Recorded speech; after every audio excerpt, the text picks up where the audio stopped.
eu entrevisto Adilson Araújo, presidente da central CTB, uma das maiores centrais trabalhistas do país. E o nosso tema será a possibilidade de o Supremo Tribunal Federal, e não o Congresso, rasgar a consolidação das leis do trabalho. Adilson, qual é o tamanho da CTB? A central sindical, a CTB, ela é uma central nova, foi criada em 2007, com um pouco mais de 100 sindicatos, e hoje nós temos 1.200 entidades sindicais que fazem parte das fileiras da CTB. Portanto, nós estamos organizados em todos os estados da federação e não temos dúvida em dizer que nós somos a central sindical que mais cresce no Brasil. Somos a segunda maior central em representatividade organizada hoje em nosso país. Perde para a CUT? Não perdemos, ganhamos, porque a CUT é uma parceira da CTB. Entendo. Qual é a providência mais iminente que o Supremo Tribunal Federal pode tomar no sentido de rasgar a consolidação das leis do trabalho de Getúlio Vargas?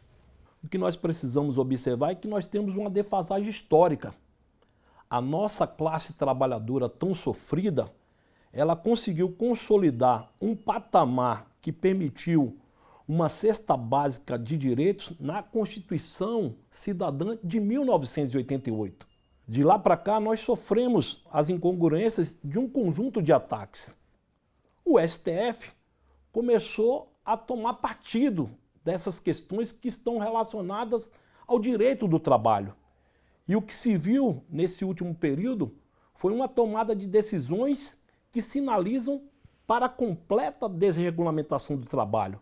Imagine vocês que se a decisão, com a agenda já marcada para o próximo 9 de novembro, for de tratar o debate da terceirização de forma a favorecer o apelo do mercado, sobretudo do rentismo, a classe trabalhadora terá a sacramentação do fim dos seus direitos laborais. O que vai acontecer no dia 9 de novembro no Supremo? O Supremo vai julgar uma ação de uma empresa que atua no setor de offshore, uma empresa chamada Celibra. Nesse processo, movimentado pela Celibra, temos uma decisão do Tribunal Superior do Trabalho que reconheceu a manobra efetivada pela empresa no sentido de fraudar as relações de trabalho. O Tribunal Superior do Trabalho promoveu iniciativas no sentido de buscar apartar o que é atividade fim e o que é atividade meio. E assim consagrou uma súmula chamada Súmula 331, que define muito bem o que é a atividade meio e o que é a atividade fim. Você está falando, então, que essa Celibra ganhou no Tribunal Superior do Trabalho o direito de terceirizar e isso será possivelmente ratificado no Supremo. Ela perdeu o direito de generalizar, ou seja, transformar o chão da fábrica num ambiente que promovesse a terceirização de forma irrefreável e total. Ou seja, o que se pretende, na verdade, o apelo do mercado, o apelo, do setor rentista e das grandes empresas de capital nacional e estrangeiro é pressionar o STF para o STF advogar uma tese que sinaliza para uma absurda precarização do trabalho. Seria, de fato, institucionalizar o trabalho precário e advogar o fim da nossa consagrada CLT. E é isso que está em jogo dia 9? Com certeza, dia 9.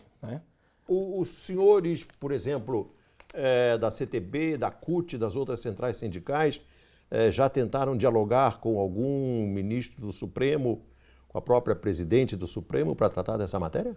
Olha, nós iniciamos uma jornada de diálogo com os ministros do Tribunal Superior do Trabalho, que eles, inclusive, têm manifestado profunda discordância, entre outras coisas, com o pensamento do presidente do Tribunal Superior do Trabalho. Ives Granda Martins Filho. E estamos também reivindicando uma reunião com a ministra Carmen Lúcia, presidente do Supremo Tribunal Federal, para que a gente possa dialogar, esclarecer que os riscos, na verdade, eles não se relacionam exclusivamente com os trabalhadores formalizados. O trabalho precário ele vai ter rebatimento na Previdência Pública. Por quê? Se o trabalhador formal contribui e o trabalhador informal não contribui, você tem uma perda de receita. Se for todo mundo informal, não tem receita para a Previdência. Não tem receita para a Previdência. Claro. E se for trabalhador precário, ainda que contribua, a contribuição tende a ser menor. Claro, se o salário é menor, as condições de trabalho são mais difíceis. Perfeito. Perde a Previdência, perde o Estado em arrecadação. Porque salário também precisa ser visto como algo que oferece oportunidades. O trabalhador utiliza o seu salário para pagar a escola do filho, para vestir a família, para pagar os seus tributos. Ou seja, menos salário é menos arrecadação. Adilson, o Supremo também decidiu cobrar os dias parados em greves de servidores públicos. O que lhe pareceu essa decisão? Eu acho que uma instância que tem a responsabilidade como tem o Supremo deveria se ater mais sobre as matérias que diz respeito aos direitos e garantias que estão previstos na Constituição. Pode-se ter um ou outro argumento para dizer, mas a Constituição não prevê o direito de greve para o servidor público. Mas esse direito de greve, ao longo dos anos, ele foi conquistado. Ele é parte de um processo. Nada mais justo do que você recorrer diante de um conjunto de abusos que vem se materializando ao longo dos tempos. A gente sabe e reconhece, todo mundo tem informação disso, que tem muitos estados, municípios que estão atrasando salário, não é de agora. Muitas vezes praticam salário abaixo do mínimo. Não reconhece, por exemplo, a lei do piso nacional da educação, que é algo absurdo. Claro. Né? Advogam as teses que vai, de certa forma, favorecendo, né, um intento que menospreza aqueles que ajudam a construir o país.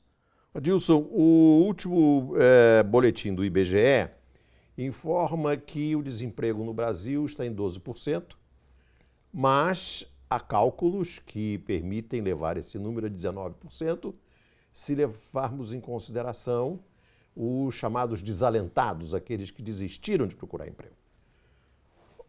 Onde você vê alternativa a esse desemprego, como resolver isso e se isso vai piorar ou não vai piorar? Há um temor.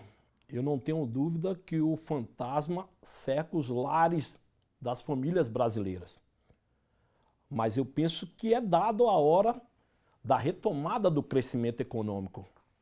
Nós nos perdemos numa briga política intestina que aqueles que advogaram a defesa do golpe não assumiram compromisso com a retomada do crescimento econômico. Pelo contrário, o país continua praticando uma das mais altas taxas de juros do mundo. Isso tem rebatimento direto no processo de desindustrialização, porque se o juro está alto, evidentemente que os empresários vão preferir aplicar no mercado financeiro do que investir na produção. Da noite para o dia se decide congelar tudo por 20 anos. E é menos dinheiro que o Estado vai deixar de arrecadar. Claro. Né? É uma visão um tanto míope, porque se não resolve o problema dos juros, se não promove uma mudança na política macroeconômica, se não permite com que essa indústria nacional se alavanque, nós vamos perder conteúdo local. A defesa do conteúdo nacional vai para o espaço. No início da nossa conversa, você falou que a CTB e a CUT mantêm uma relação de aliança e proximidade. Como sair desse impasse? Como sair dessa situação em que os direitos do trabalhador parecem ameaçados como nunca foram? Nem no regime militar se tentou rasgar a consolidação das leis do trabalho. O que você e a CUT pensam juntos para enfrentar essa conjuntura? Olha, Paulo Henrique, eu acho assim, o movimento sindical brasileiro, que sempre teve participação na vida política nacional, sabe mais do que nunca do tamanho da sua responsabilidade. Nós precisamos ganhar mentes e corações. Nós precisamos dialogar mais e melhor com o nosso povo. Nós precisamos qualificar a nossa intervenção. Nós precisamos dialogar com esse Congresso Nacional que não foi eleito para advogar e defender as teses que contrariam as expectativas dessa sociedade que começa a sofrer as consequências das medidas que vêm sendo adotadas, sobretudo o desemprego e o freio nos investimentos sociais. Há muita coisa errada. Cortar investimentos. Mas o que fazer? O que fazer? Me parece que de forma muito concreta, nós estamos a dialogar com as centrais sindicais a necessidade de um movimento que resulte numa plenária nacional para que a gente possa fazer uma leitura desse ciclo que impactou significativamente na vida da classe trabalhadora, mas queremos apresentar um processo de luta e resistente que possa desembocar, quiçá, até numa greve geral. Ou o Brasil vai para o fundo do poço. Mas existem condições políticas para fazer uma greve geral no Brasil? A sociedade brasileira, do ponto de vista histórico, ela pode até ter demorado em tomar decisão, mas o nosso povo foi à rua. Foi à rua e promoveu o Fora Collor, foi à rua denunciar o desemprego, a alta inflação, o preço da gasolina no governo Fernando Henrique Cardoso. Foi às ruas, inclusive agora, nesse embate que nós tivemos, seja para o bem ou para o mal, foi às ruas. Eu penso que a classe trabalhadora vai se dar conta do que vai importar. Mas a classe trabalhadora, pelo que você vê dos sindicatos filiados à CTB, a classe trabalhadora já está sentindo na pele, na carne, no orçamento doméstico, na vida do pai, com as crianças, com a mulher, dentro de casa, a crise atual? Começa, eu não tenho dúvida disso. Eu acho que é exatamente esse início de percepção que ele começa a se movimentar, por exemplo, quando ele perde o plano de saúde e tem que recorrer ao SUS. Quando ele está desempregado e o mercado sinaliza que o desemprego vai ampliar. Quando ele começa a ver que a gasolina, mesmo com o ensaio da abertura da exploração do petróleo, diminuiu 1 centavo apenas. Então, na verdade, aumentou na bomba. E que vai perder Pronatec, que vai perder o financiamento do FIES. Então ele vai se sentir assim, dizer, pô, para onde eu vou? Qual o caminho? Eu pensei que o negócio era para mudar para melhor e, no intuito, me enganaram. E o que a gente está percebendo é o desmonte do Estado. E ao desmontar o Estado, esse peso vai cair sobre os ombros da classe trabalhadora. E nesse momento que começar a sentir, eu não tenho dúvidas que ele vai reagir. A classe trabalhadora vai reagir. 1º de maio de 2017 é uma data para fazer uma greve geral? Poderia, de forma emblemática, o 1º de maio ele é um símbolo, né? É ali que a gente conquista o salário mínimo, é ali que você tem a criação da CLT, a criação da justiça do trabalho.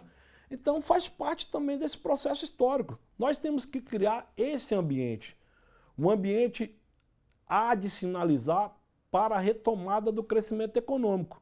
Sem isso, nós não vamos conseguir sair do olho do furacão.